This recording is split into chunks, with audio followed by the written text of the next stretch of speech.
Oh, right. I made a wish. And I wish that we would have our next guest back. And here he is. I see what you did. You can follow him on Twitter. You know him over there. But also his YouTube channel is youtube.com/freedomainradio, because it's not his name. I don't know if someone's sitting on his name. But Stefan Molyneux, how are you, sir? I'm well. How you doing, man? I'm doing. It looks like a painting behind you, but I assume that's real. You're out in the woods. I am not in the studio at the moment. I am enjoying some of the natural light that brings out my girlish features. So that is, of course, the plan. Yes. Well, actually, light just brings out any bad features in my case. The light raking across my face, all of a sudden, Mr. Hyde comes out. But you have a book coming out relatively soon. We'll have you back on for an hour to discuss it. So is this kind of are you going out? Are you sequestering yourself in the final stages of literature?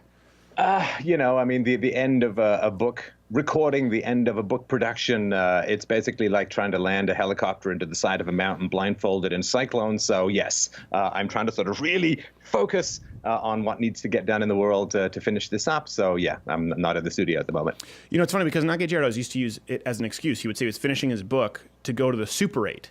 And then we just found him there with a noose, and it devolved very quickly. So, Stefan, you got an exclusive. Not my best moment. No, among many not so great moments. You got a scoop with James. Am I pronouncing his last name correctly? Damore? Yeah, Damore. Okay. I think it's fine. Yeah. Damore from Google, the man who actually wrote this anti-diversity manifesto, as the media has called it. What happened there, and why was he so quick to come on your program? Is he a fan? And are there any new developments? I think he just wanted something fair, something that was going to actually go into the ideas. And I can't speak for him, but I would imagine that in his position, he might have some concerns that the mainstream media might seek to sensationalize and reduce the arguments to a bunch of ad hominems. So I think he just wanted to talk with someone who was going to give the actual intellectual and scientific content of his argument its due respect and airing. And I think he found that the alternative media was, or at least me, was probably going to be there's going to be a better chance that it was going to happen that way. Yeah, and it seems like it's been well received. I actually saw it in my YouTube trending feed. I saw that like too. a unicorn. I'm like, this guy, it has to be one of those situations where Google was like, if we bury this one, we're in deep crap. Like, we just gotta get it out there. Wait, it was in your trending feed too? It's in the real trending. Well, see, that would suggest that they told us it was organic algorithms. I would suggest it's curated if it's in mine and yours. No, they said trending is for everybody. Trending is not curated, apparently. That's not what they told us. Sorry, okay. We're trying to get to the bottom of these Google algorithms. Apparently, they maybe have some ladies unfit for tech in charge of them. What do you? What's your opinion on this? Because you've been a good communicator on this issue. I think we both agree. Listen, when it comes to Facebook, YouTube, it's not about the First Amendment. But when we're talking about freedom of speech, when we're talking about that topic, we're not just talking about government intervention. We are talking also about this idea of self-censorship, and specifically companies being dishonest with their censorship practices. This seems as though Google can fire whoever they want, but they're firing him for something they claim that they would never do, for his opinion. Is that kind of what you've been presenting? Is that how James feels, or does he think it's just a wrongful termination, period? Well, I mean, in the interview he said, he loves Google. He's very enthusiastic about the mission. And, who doesn't want as much information to be available at people's fingertips for them to research and so on. So I think that the concern is that there's so much power in the hands of these companies. Like way back in the day, you could pick up the phone and you could crab about the phone company and you could talk your politics with your friends, and the phone company didn't do anything. They didn't say, well, we're going to put you on the super crackly line, or we're going to put you on the line which has seals mating in the background so nobody can hear each other. I always tried to find that line, never could. No, so it's on Vonage somewhere. You have to enter a special code. That's right. So I think the idea that we used to just be able to have conversations and not worry about the content and how it would be transmitted or how it would be viewed or how it might be skewed. Now, of course, with the amount of power that these companies have, it's very tempting, I think, when you get people who have an agenda in there, and the agenda is not allow for the open discussion of ideas. And I think what is alarming people about this is, okay, this is Google, I'm sure, has this thing where they say, hey, if you've got great ideas about how to make the company better, we value diversity of opinion, we value diversity of thought, we're a scientific, technical company, we value all of this information, we value this enthusiasm. And he listened, and, like most of us when we were young, he thought, hey, I'm sure that's what they really want. And then he went and did it. It's like a puppy bringing back a dead bird. He thought we'd like it. Like, not in the house!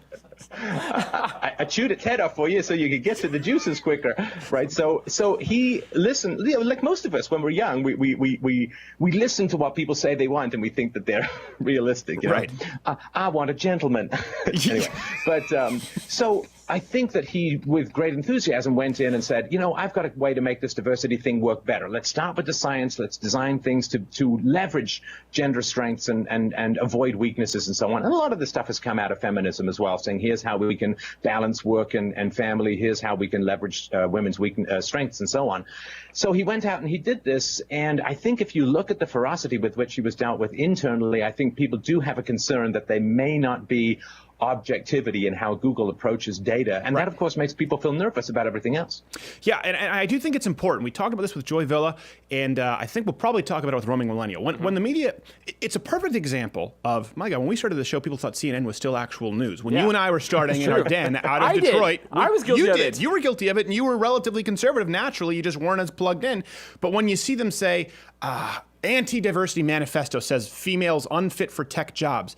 It is so clearly a lie by omission because he goes out of his way to stress points as to where women would actually have advantages over men and encourages Google to place more value on these points, like cooperation in the workplace. There are a multitude of factors that he lists there, and we can't list them all, but people can go read the memo. Just sorry to interrupt, but so I know this kind of guy because I worked in software, I managed an R&D department and all of that. He had a problem to be solved, right? He's like, okay, how do we increase the proportion of women in tech jobs? So like any engineer, like any sort of rational, sensible person who maybe doesn't always understand the eddies and flows of human backlash and interaction, he said, okay, I have a problem to be solved. And according to the diversity training that I take, everybody wants to close this gap, get more women into tech, more women into management. So he says, okay, well, why aren't there a lot? Now, the answer of, well, it's just sexism, blah, blah, blah, blah, blah, that's not an answer. It doesn't really solve anything. Right. It just, it castigates, it blames. It's a nagging kind of answer. It's a non-answer. So he said, okay, I want to close this gap. I want to get more women into tech. So let's start with the facts. Let's start with the science, and let's try and build an environment, a set of systems that's going to facilitate Google reaching its goal of getting more women into tech. And so what he did was innocently try to solve a problem. Oh, boy. Yeah. Oh, well, what's you madman. What are you doing? You're clubbing baby seals by trying to solve a problem rationally. In a lot of ways, he's being excoriated. He's an engineer, but excoriated for communicating like a man. Wouldn't it be great if it turns out he's an engineer who's just on the spectrum, and that just comes out in the lawsuit? Like, I have autism. Like, oh God, no, it's a guy with Asperger's, and we found him. Come on, look. I would like to think that people could be rational and empirical without being autistic. I know. But here's something that I do think is important, and that's a really good point because we've talked about this. You look at John Oliver, for example, his bid on the Border Patrol, which is really hard for us to rebut because there wasn't a lot of information in there. It was basically logical fallacy using data up until 2012, not including new data. But he basically says, okay, let's boil it down. He doesn't want a wall. He doesn't like border patrol, so he doesn't think more border patrol agents will help. He believes in sanctuary cities. There's really no solution there. They're just saying this is bad, that's bad. It's like the cool kids saying, ha ha ha, you suck, you didn't do well, but they haven't tried anything. Here's a guy, you see this on the right a lot. He's actually offering solutions. He's trying to be productive as opposed to just saying, you're bad, your ideas are bad. It really seemed like an earnest attempt to help Google. Even if that's just opinion, that's how it came across, which to me tells me they don't want a discussion. The same reason that we've had to move our interviews around and you've been incredibly accommodating, not a single leftist would come on this show to discuss it because they don't want to talk about it. Well, first of all, I think John Oliver does have a solution to the problem of let's not enough people are voting Democrat, so let's bring a whole bunch of people in from Mexico, 80% plus of whom are going to vote Democrat in the long run. Of course, the families are going to vote Democrat. So he is trying to solve a problem. It's just not the problem he says he's trying to solve. The problem is, well, the Democrats are out of power. We better get more people in who are going to vote Democrat, and that's the goal. So everybody is trying to solve a problem. Just some people are trying to do it on the surface, and some people are trying to do it surreptitiously or kind of under the table. So, yeah, this guy wanted to solve a problem earnestly, in good faith, using the best scientific data available. He went and tried to solve the problem. And it's sort of like, I don't know, going up to the early church and saying, hey, I've solved the problem. It's not the Earth that's at the center of the solar system. It's the sun. Hey, everyone's going to love me because I finally solved the problem. Yeah. Oh, no. Exactly. Yeah. Oh, wait, so why am I in the stocks? Why am I here now? I thought I was helping people. This doesn't make sense at all. Are we reading the same book? Imagine if there was a pill that could cure all of this unconscious racism.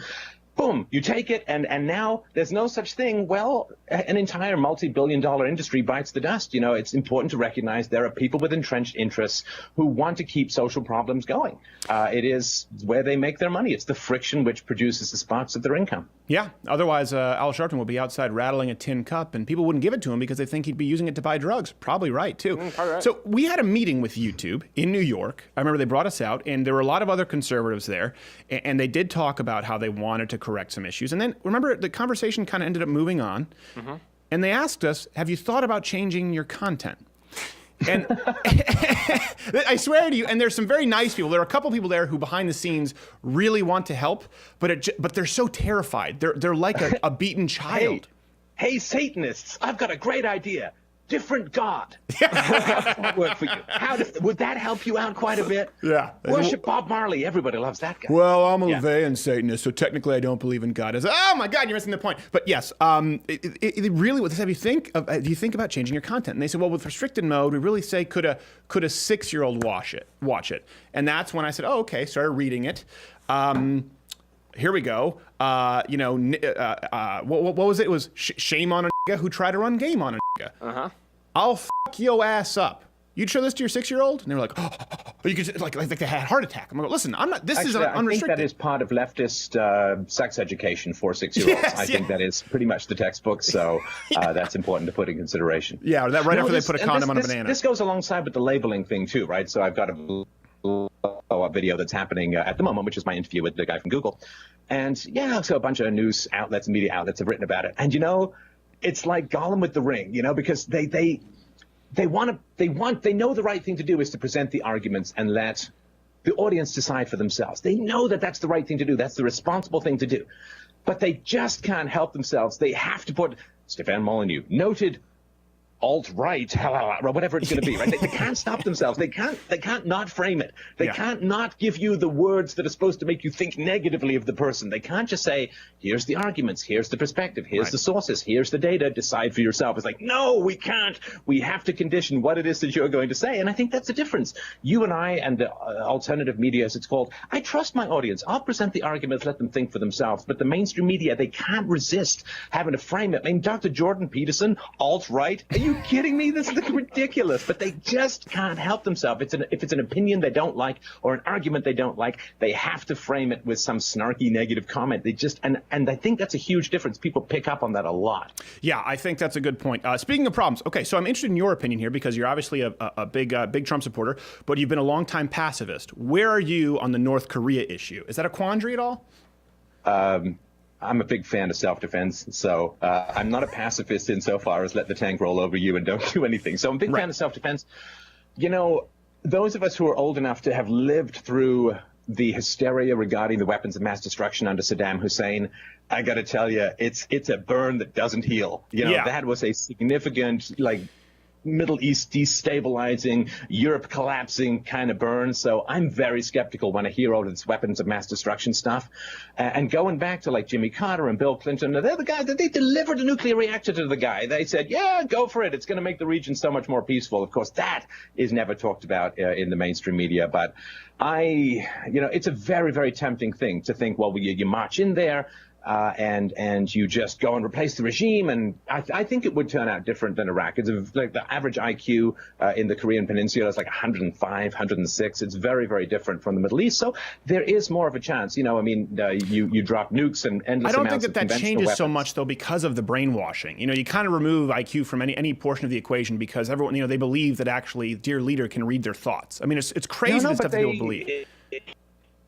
Look at Japan, right? Second World War, like ridiculous amounts of conventional weapons, 2 nuclear bombs, and they turned relatively peaceful, Western, democratic. They got the message. Pretty capitalist. Yeah, they got the message. And so, but the big received problem, our order on the Korea. Yeah. The big problem in North Korea is not just the supposed weapons of mass destruction, but they have massive amounts of conventional military weaponry. They have conventional, the howitzers and the guns and all of the giant armaments that are pointed at all of the American bases just south of the border. That is where things could get really, really unpleasant. And I do not like the idea of America as the world's policeman. It's a local issue. Let the local, you've got Japan, you've got China, you've got South Korea. Maybe the American Air Force could do something like take out their capacity to use air power or take out any missile factories they could find. But as far as anything that goes on in the ground, I don't think America should have anything to do with it. I think America's kind of shot its bolt at its credibility in various places ever since the Second World War, and it's rarely worked out well. What if they really attack Guam? Is at that point, do we go, okay, something has to happen, do we think? I mean, here's my position on it. I think that this misrepresentation, and we did a timeline on this yesterday, as though this is in any capacity Donald Trump's fault. When you go from 1994, 2003, multiple instances of them reneging on their deals, testing nuclear facilities, no punishment, no sanctions. The guy was lighting them off like 4th of July with Barack Obama. So for the media to say that it's Donald Trump's fault is very irresponsible. However, I do think it's almost kind of like a police officer who isn't the best at de-escalating the situation. Like Donald Trump, if he does plan on doing something, keep it close to the chest. Either do something or don't, but we don't want to get these guys saber rattling, and someone that freaky and unstable, don't tell them if you're going to do something. Just drop the big one and walk away. Well, I mean, anybody who's crazy and cornered is going to be highly dangerous. Right. And so, I mean, it is one of these things that if there is solid intelligence that something's going on, if there's a way of taking out that threat in a relatively hands-off, non-boots-on-the-ground kind of way, I could see a case being made for that as a defensive maneuver. But, keep pushing the guy, you may end up creating exactly the kind of conflict that you claim you want to avoid by cornering him and giving him nowhere to go, but, coming at you with everything he's got. Yeah, and I really, this guy, it really does come down to sociological issues. It comes down to psychological issues with him. This is a guy who, in order to convince people he was a deity, or his dad did, said he got 11 holes in one in his first game of golf. Like, if of all the things to pick... He was driving at age 3 or something like that? Yeah, you can't get the Kim Jong-un haircut. It's banned. The 85 lesbian haircut is illegal. Is it banned or is it banned? It's banned. It's banned. I mean, if you look at the way that they treat, this is one thing I will say though, and I think everyone can agree on. When you have moral relativists from the left saying, "Well, what makes us think that we're good and they're bad?" Because they punch women in the stomach in internment camps until they have abortions. Because they rip children from their parents and murder them. They are the most cruel regime you have ever seen if you read up on what happens in those camps. And it's not the same as saying, "Oh, you know what? Donald Trump has someone from Goldman Sachs in his cabinet." Right. No, it is I think the most despotic, dictatorial, evil, and vicious regime. And, where are the Marxists who take ownership of it? This was founded as a communist country, and this is exactly where it's ended up. So can we just learn this lesson for once in our damn history?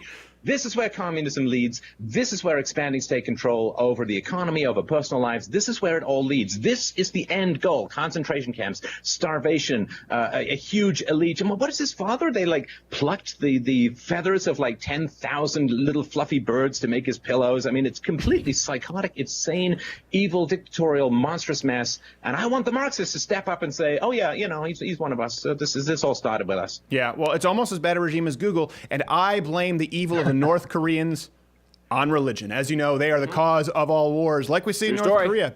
Devout Christians and or Muslims and North Koreans, I don't know, take your pick at this point. Stefan Molyneux. Hang on, just one last thing. I thought the end times guy was going to be a bit more satanic and devilish looking than squat fat Elvis. That shadow hanging over humanity does not work for me as far as terrifying. And I see before me a pale horse, and beneath him a man with a Terminator 1 lesbian-looking haircut.